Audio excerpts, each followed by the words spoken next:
What's up? It's your boy King Solomon, and welcome to another edition of Holden Co. Now, today's topic of discussion is going to be content and consistency.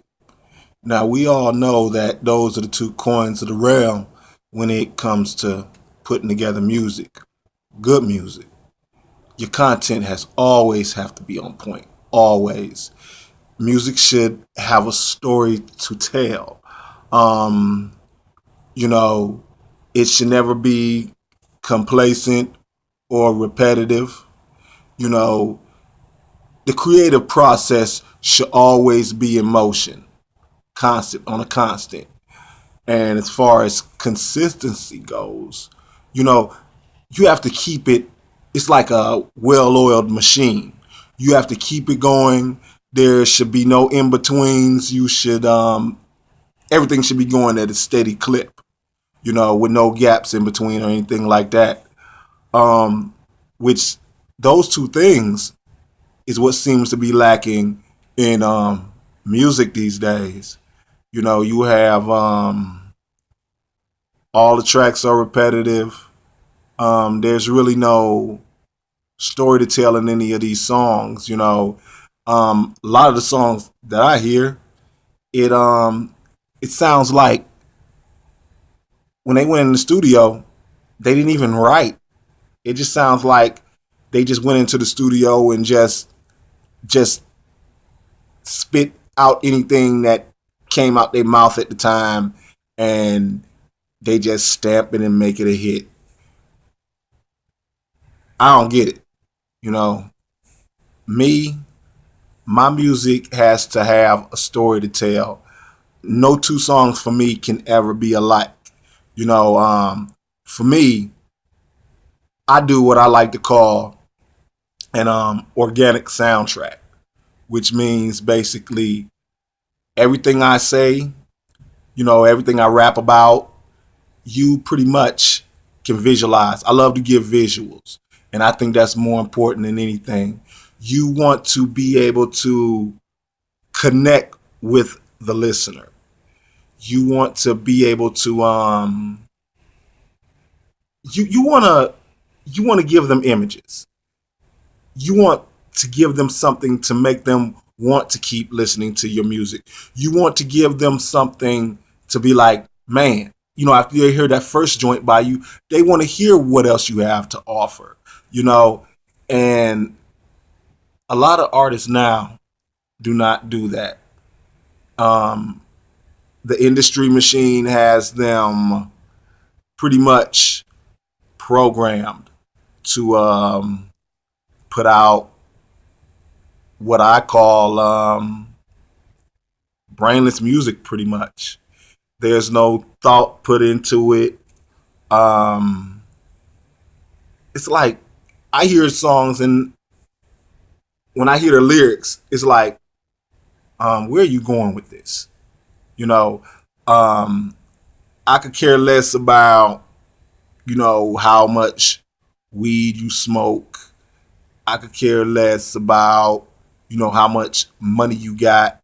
You know what I'm saying? Or I could care less about you always talking about your squad.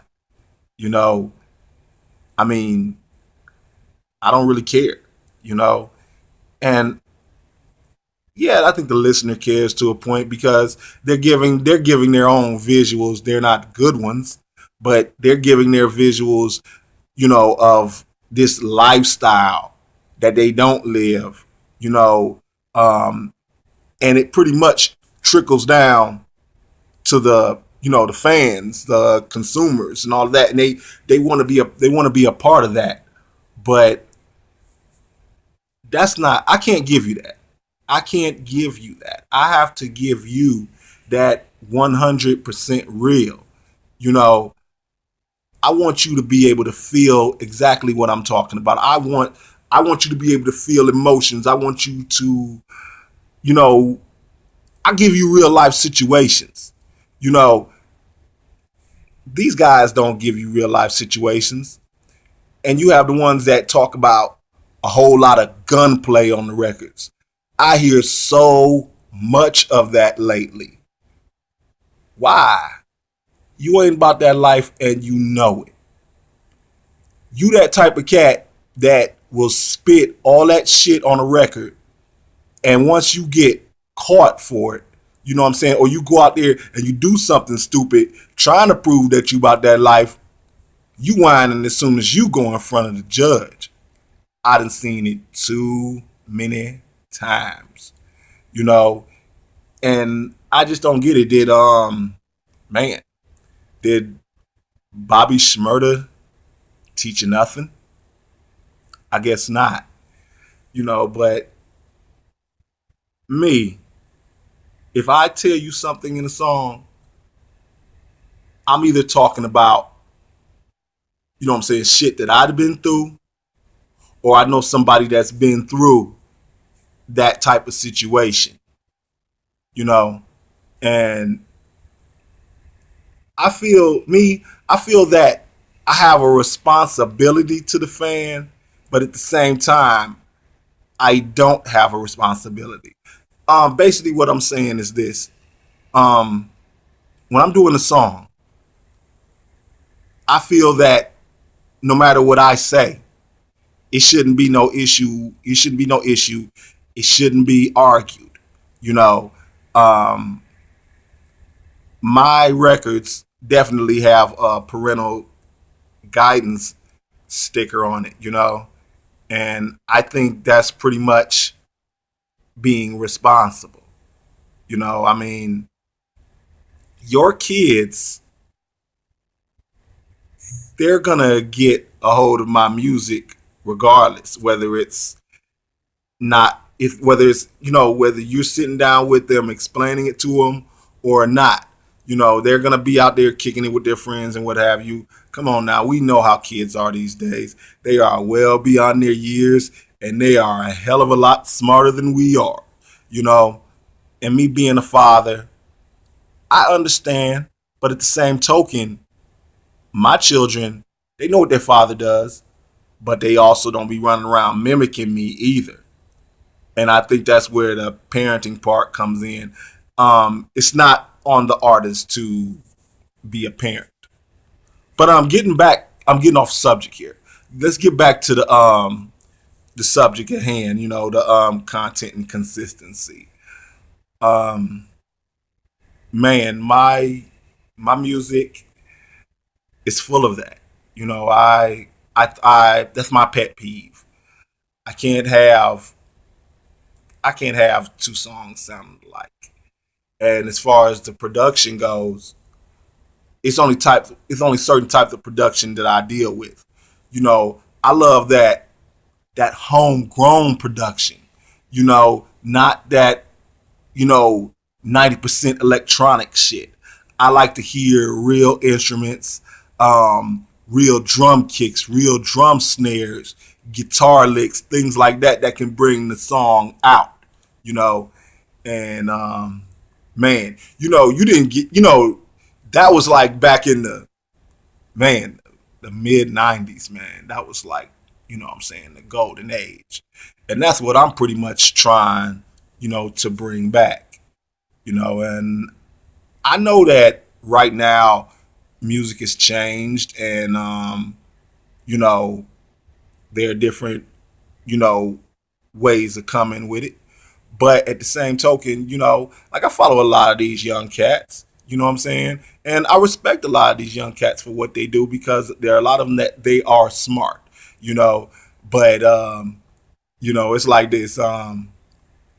I'm up there in age, so what the fuck I look like talking about turn up? You know what I'm saying? Um, Me, I'll do this. I listen to their music, and you know what I'm saying, and some of it's cool, and I touch on some of it, but I take a grown man approach to it. So that's pretty much that's pretty much it. You know, but I love music, man. I love it. And it's been many times where I talked about just quitting rapping altogether, but it's like Too Short said, can't stay away. You know, but as far as me, I want to do few more things, and then pretty much just groom other artists and get their shit right. Show them the right way to do things, and, keep this, we got to keep the good music going. We got to save the music. We do. Because right now, the industry, they're destroying it. They are destroying it. And in a few years, you're not even going to recognize it. Because if we don't do something quick and, stay consistent, they're going to phase us out. There won't be no more good music. It'll be what they deem as good music. And trust me when I tell you, you don't want that. I don't want that. Don't none of us want that. So, anybody within the sound of my voice, keep pumping that good music. Keep standing behind these artists that are making good music, that are making creative music. Let them know that you still feel what they're talking about and give them that support. Because they need that support system. Because if not, this game, as we know it, will die. And I put the house on that.